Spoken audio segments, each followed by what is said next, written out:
And Allah said to the hellfire and the paradise, yes, you are my mercy, and you will be filled. And the hellfire, you my wrath, and you will be filled. Allah subhanahu wa ta'ala, He is going to fill the paradise, and He is going to fill the hellfire. This is the fact. And the hellfire is a place of the most extreme suffering, the most extreme pain, of every level that you can imagine. Physical, mental, spiritual pain and suffering and torment. It is a place where Allah subhanahu wa ta'ala, He will burn the skins of the people, and then He will recreate their skins and burn the skins again, so that the people in there will taste the punishment. It is a place of heat, a place of pain, a place of suffering.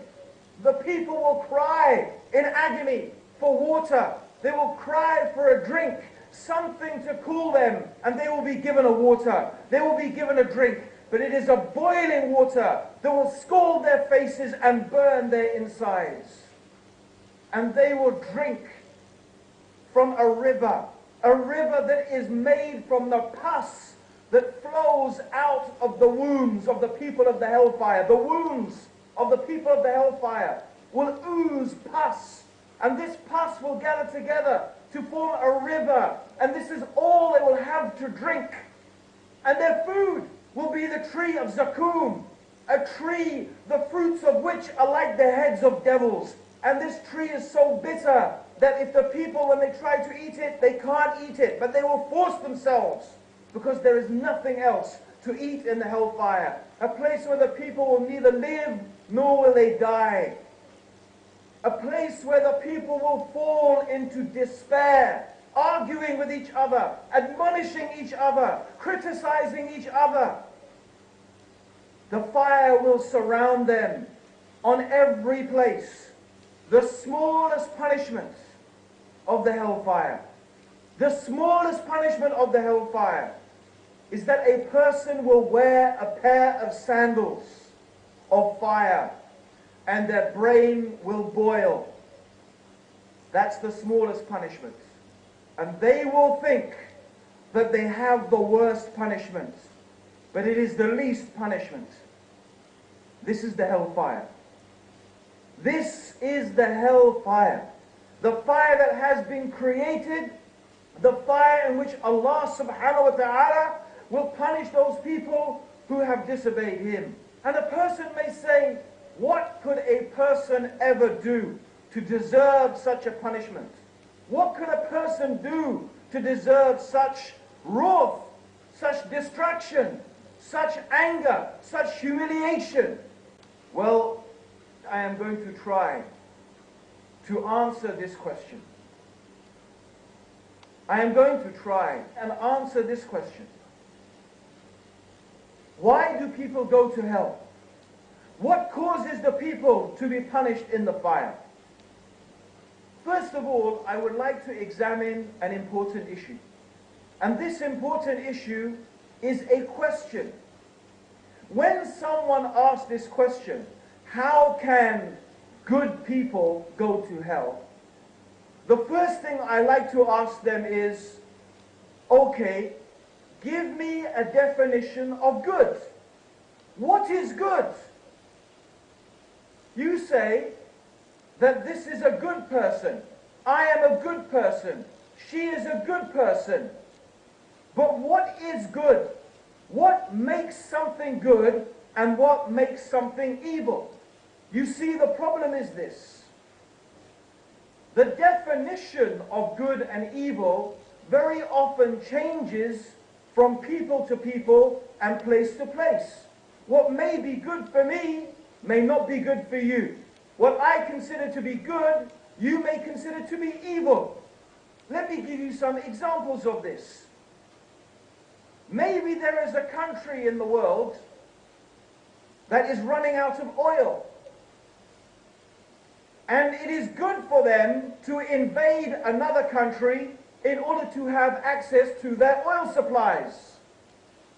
Now this invasion and this robbing that country of their oil is good for the invading country. But is it good for the other country who is being invaded and who is having their oil stolen? No, it is not good, is it? So one person's definition of what is good is another person's understanding of what is evil. I don't know if any of you remember, for example, the war that happened in the former Yugoslavia, where a state separated itself called Bosnia. And this state, Bosnia, was attacked by the Serbs. The leader of the Serbs, his name was Slobodan Milosevic. He is a wanted war criminal for raping, murdering, and massacring Muslims. Yet until today, amongst the Serbs, I have seen pictures of Slobodan Milosevic with a halo and wings like an angel. A halo, which is a sign of a holy person, and wings like an angel. They think he is a hero, a man who is responsible for raping and murdering and torturing thousands of human beings. One person's definition of a good person is another person's definition of an evil person. This is the problem. And then who defines what is good? You see, most people, you will find most people, they have an idea. Everybody has an idea of what they think is good and what they think is evil, what they think is right and what they think is wrong, what they imagine is the right way to behave and what they imagine is the wrong way to behave. Everybody has these ideas. But the question is this: where do they get these ideas from?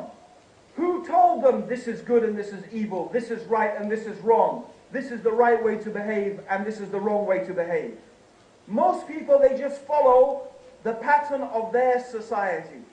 If you imagine the behavior or the morals or the characteristics of society is defined within a certain area, a certain parameter, most people make sure they fit inside that circle or area or parameter. If anyone goes outside that parameter, that's when people start applying labels to them. Like, oh, that's a religious person. Or that's an extreme person. Because they fall outside the parameter of what is normal in society. But it's very interesting, for example, if you study the history of Buddhism in India, of course, I'm sure you know that Buddhism originated in India. Isn't that true?